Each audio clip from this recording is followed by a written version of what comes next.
केला बेचने वाली चुड़ैल। एक बार की बात है, जादूपुर नाम के गांव में करतब दिखाती एक औरत एक रेड्डी के लिए गांव में आती है।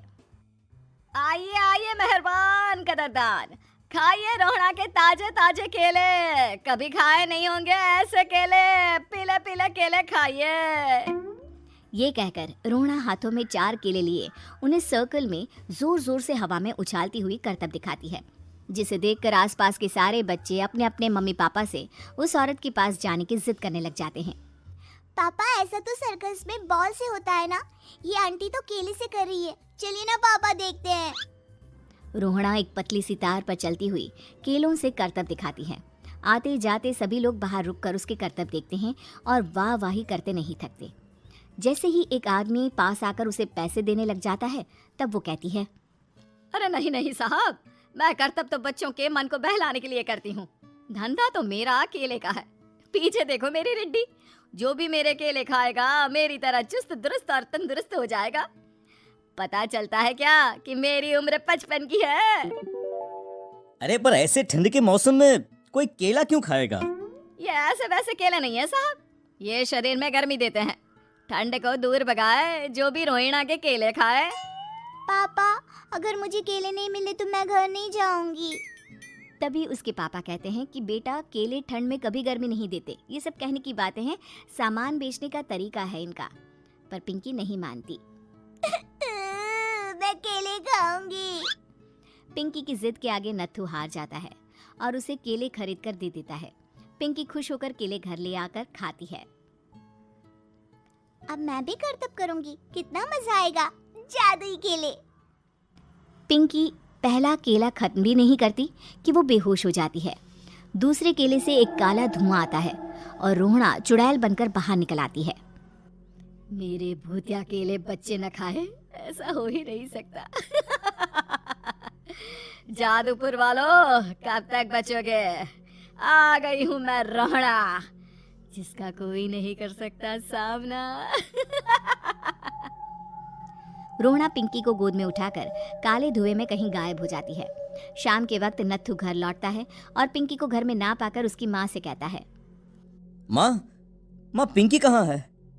अरे बेटा, उसे तो तू सुबह करतब दिखाने ले गया था ना, फिर कहाँ वापस आए तुम दोनों? मुझे लगा तू उसे अपने साथ मंडी ले गया होगा। हे भगवान, मेरी बच्ची कहाँ गई? मैं उसे घर ही तो छोड़कर गया था माँ। नत्थू गांव के घर कोने में अपनी बेटी को ढूंढता है, पर उसे वो कहीं नहीं मिलती। परेशान होकर आखिर रो रो कर नत्थू हिम्मत हार कर घर लौट आता है। अगली सुबह रोहड़ा फिर से करतब दिखाने आती है और इस बार पिंकी की तरह रोनी केले खरीद लेता है। 50 रुपए दिए थे पापा ने, सारे पैसों की मैंने केले खरीद लिए हैं। अब मैं भी आंटी की तरह ही करतबबाज बन जाऊंगा। यही सोचते हुए रोनी केले खाता है और पहला अकेला केला आधा खत्म भी नहीं करता कि चुड़ैल उसके सामने आ जाती है। मेरे साथ चलने का समय आ गया है रोनी। ये तो बस शुरुआत है। अब इस गांव के सारे बच्चे धीरे धीरे मेरे कब्जे में होंगे, एक बच्चा भी नहीं बचेगा।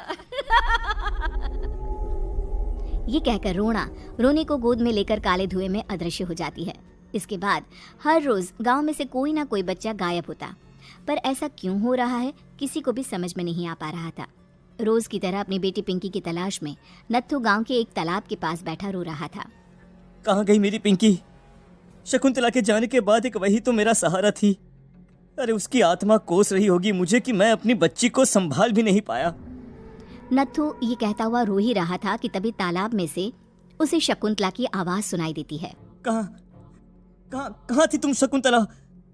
हमारी बच्ची और सारे गायब हुए बच्चे रोहड़ा के कब्जे में हैं।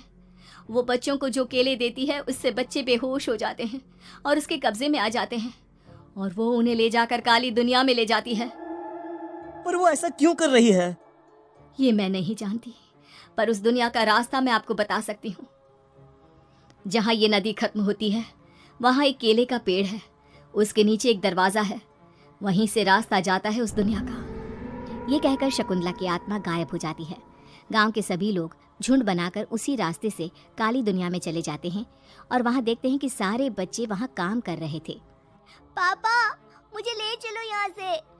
पापा, पापा, सभी बच्चे अपने मम्मी पापा से लिपट जाते हैं। तो तुम लोग यहाँ तक आ गए? क्यों हमारे बच्चों को पकड़ लिया तूने? तुझे शिकार ही बनाना है तो ले, हम सब आ गए हैं, हमें खा ले। नहीं, मुझे बच्चे चाहिए। मेरे बच्चे के बदले तुम लोगों के बच्चे।